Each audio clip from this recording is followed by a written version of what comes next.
This is Sky Sports News, your home of sports news. Hello, I'm Mike Wedderburn on Sky Sports News. Today we're bringing you an important report from the Sky Skills studios. Let's go straight to Studio 1.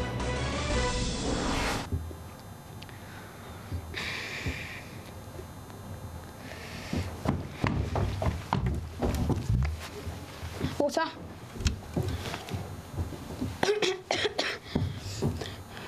Good morning and welcome to Sky News. I am Joseph Kay. And I am Samuel Novick.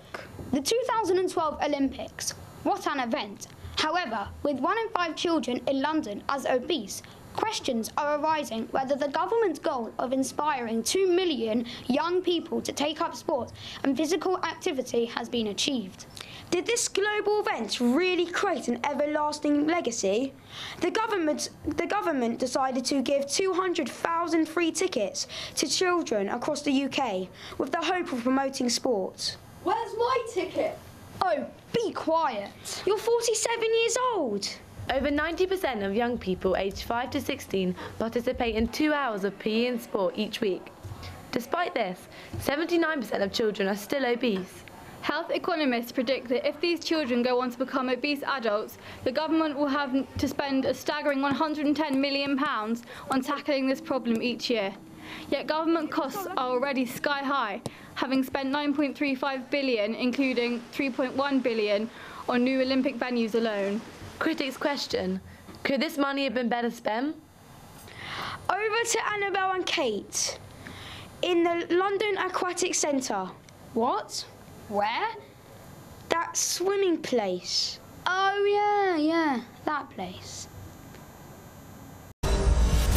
Thank you, Joseph and Samuel. I'm Kate. And I'm Annabelle, reporting for Sky Sports News. We're here at the Olympic Park to investigate the Olympic legacy.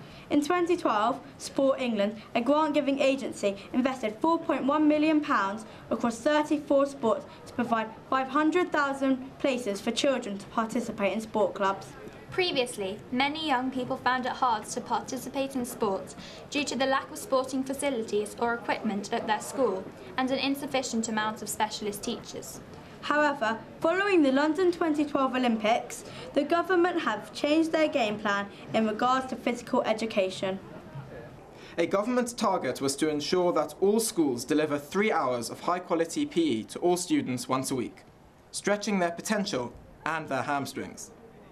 Since the Olympics, membership of extracurricular sports have pole vaulted into record numbers, clearly showing the positive attributes of the government's initiative. Not only are schools introducing more sport to the curriculum, they're also exploring new sports. For example, Estate Comprehensive in Kingsbury have recently used grants to build a climbing wall in their gym, helping their students to discover their athletic talents. After all, the next Mo Farah might be in your PE class. The Olympics gave students the ability to be inspired by the best athletes of today, not only on TV, but also to witness it firsthand. 1 in 8 pupils from London schools were eligible for free tickets to the London 2012 Olympics, diving headfirst into the action. In return, the school had to commit to include the Olympic values in the curriculum, inspiring a generation. It is evident that the Olympic legacy has had a positive effect on schools, and sports lovers are already on the road to Rio. Over to Joe at St Mary's School for more information. Thank you, Annabelle and Kate. Hello, I'm Jo Parsons, and I'm here at St Mary's Secondary School to investigate whether being an active child means that you're an active adult. To discuss this further, I am now joined by Bruce Irwin, a PE teacher of 25 years. So, do you think it's important for kids to be physically active? Yes, I think it's very important, as if they're more active, then they'll be more focused and concentrated in class, and overall it keeps them more healthy. You have mentioned how children are more likely to be active adults if they do sports now. So how do you encourage this in your school?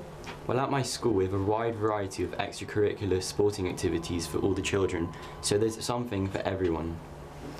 In your experience, have you seen that children who are more active now tend to be more active adults? Well, yes, I have. Those that were more sporty in school carried on being sporty when they were adults, and some have even become athletes. Thank you, Bruce Irwin.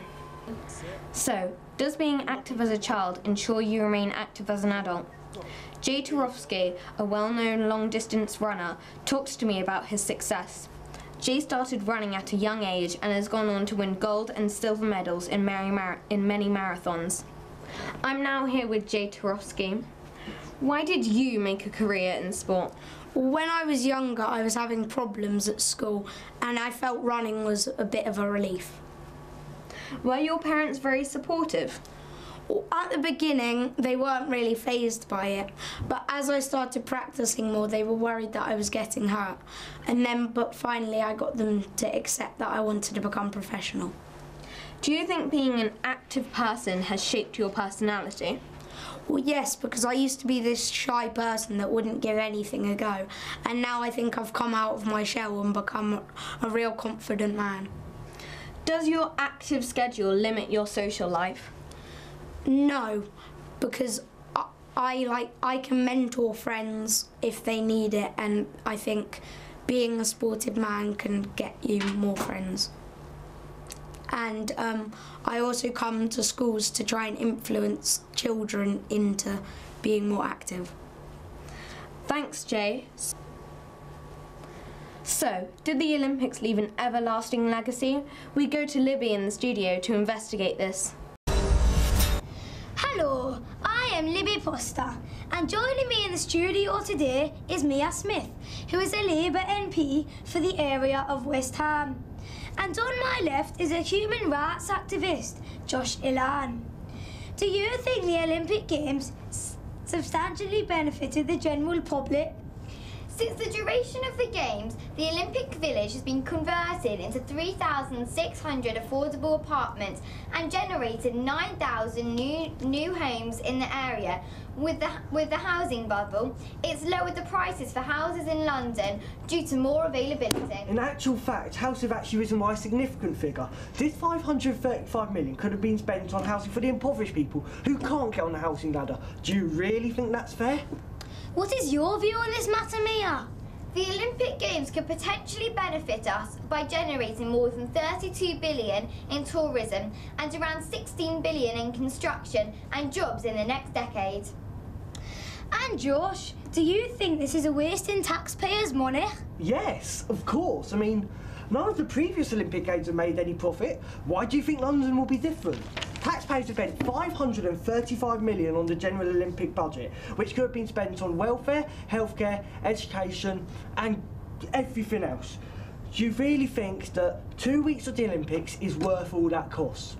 Yes. No. Absolute joke. What a joke. I appreciate what both of you have said. It's getting quite heated in this room. Only time will tell, I suppose. Thank you, and back to you in the studio, Mark. Thanks for watching, and thank you to the Sky Skills studio team. This is Sky Sports News, your home of sports news.